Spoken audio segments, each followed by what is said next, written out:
But we're doing it here on the live, excuse me, on the All Black Everything platform here. Welcome y'all for tuning in, listening, whatever you do. Push that like button. If you like it, subscribe, share, all that good stuff, please. We coming through back with the color. We just started it off, so we gonna, we got a little ways to go. It's a thick book. It's a thick book, and we're gonna get all the way through it. Yeah. But we back, man. But I haven't been on a minute. Took a little hiatus, man. Had a little, had to go through some things. Got back on track. Now we back on track. Here we go. Gotta get some of this good flame on in your face real quick. Hold on. As well. Nope. Nope. But yeah, we back. Color of Law, Richard Rothstein. A forgotten history of how our government segregated America. And we just talking about it, sharing some light information. Do your own research. Don't take my word for nothing. You know what I'm saying? Everything gonna be good. Everything gonna be good. We gonna get this thing going here.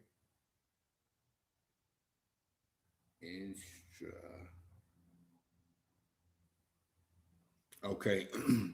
I think we ended off last time speaking about we still in San Francisco, then where? If in San Francisco, then where? Excuse me.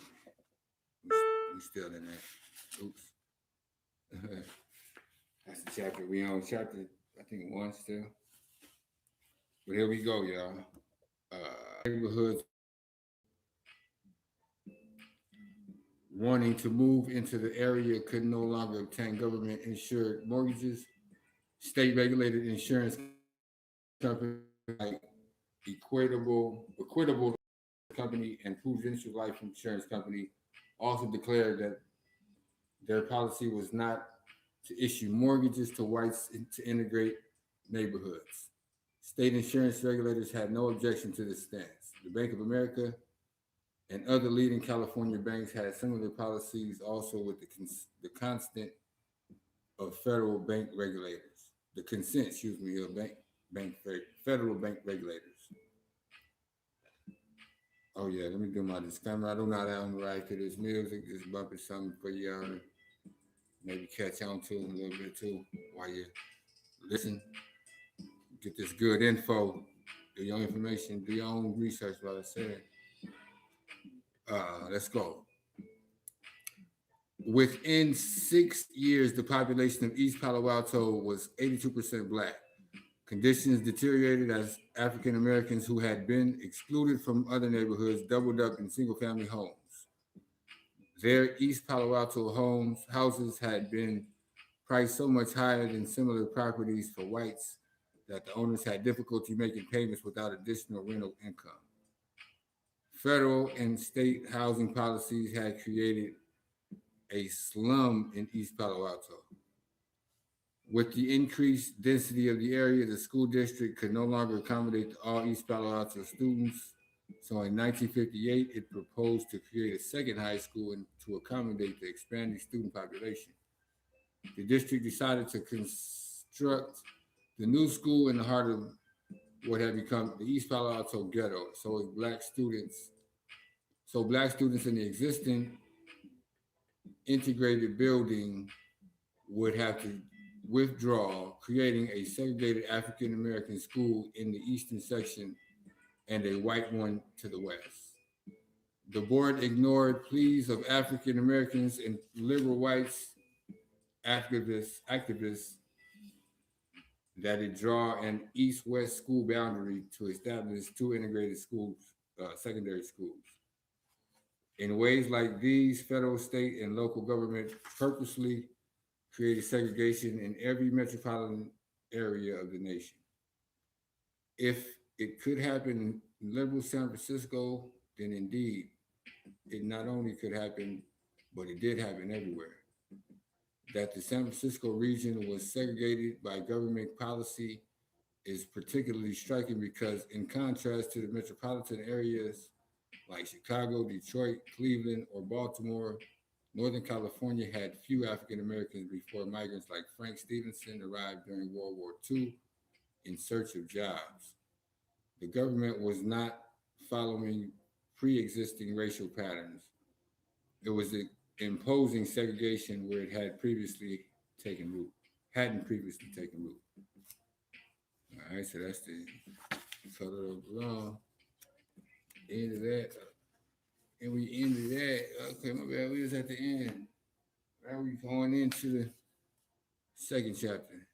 Public housing, black ghettos. Let me take a little sip, excuse me, real quick. Yeah. All right. It says the purposeful use of public housing by federal and local governments to herd African Americans into urban ghettos has as big an influence as any creation of our de jure system of segregation. Most Americans have an image of public housing, groups of high rise towers with few amenities like playgrounds or parks packed next to one another in central city neighborhoods, plagued by crime, drugs, and filled with Black or Hispanic mothers and their children. It's mostly inaccurate. It's a mostly inaccurate image even today, but it could be further from the reality. It couldn't be further from the reality of public housing when it began in the mid 20th century. At that time, public housing was mostly for working and lower middle class white families.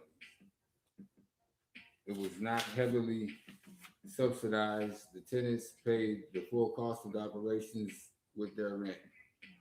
Public housing Public housing's original purpose was to give shelter not to those too poor to afford, but to those who could afford decent housing but couldn't find it because none was available. In New York City, for example, from World War II to 1955, the Housing Authority constructed 20 large unsubsidized projects for middle class families, all of whom paid rent that covered the housing costs. Many projects were attractive, low rise, 6-story developments with trees, grassy areas, and park benches.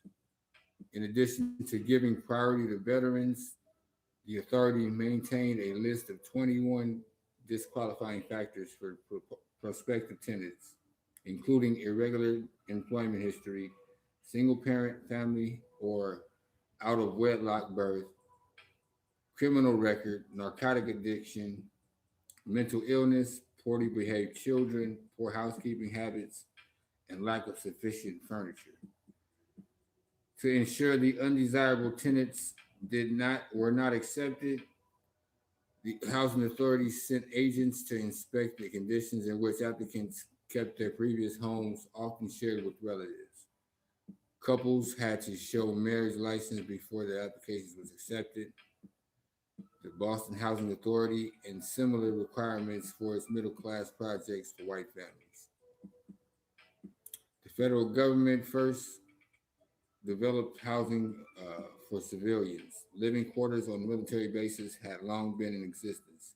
During World War One, when it built residences for defense workers near naval shipyards and munitions plants, 33 projects in 26 states housed 170,000 white workers and their families. African Americans were excluded, even from the projects in the northern and western industrial centers where they worked in significant numbers. Federal policies sometimes imposed racial segregation where it hadn't previously been established, forcing African Americans into overpopulated slums. When the war ended, the government sold off its existing projects to the private real estate firms and canceled those that were not complete. And we're going to end it all right there. Come back to public housing, black ghettos, starting chapter 1. Here we go. Color of Law. Y'all with me slash pick up a book on All Black Everything. But this is just an extension of check out the platform. Appreciate y'all. Love, peace. We coming back, checking it out. You know what I'm saying? This is the first time we did it on this one like this. Leave comments, tell me what you think. Appreciate you.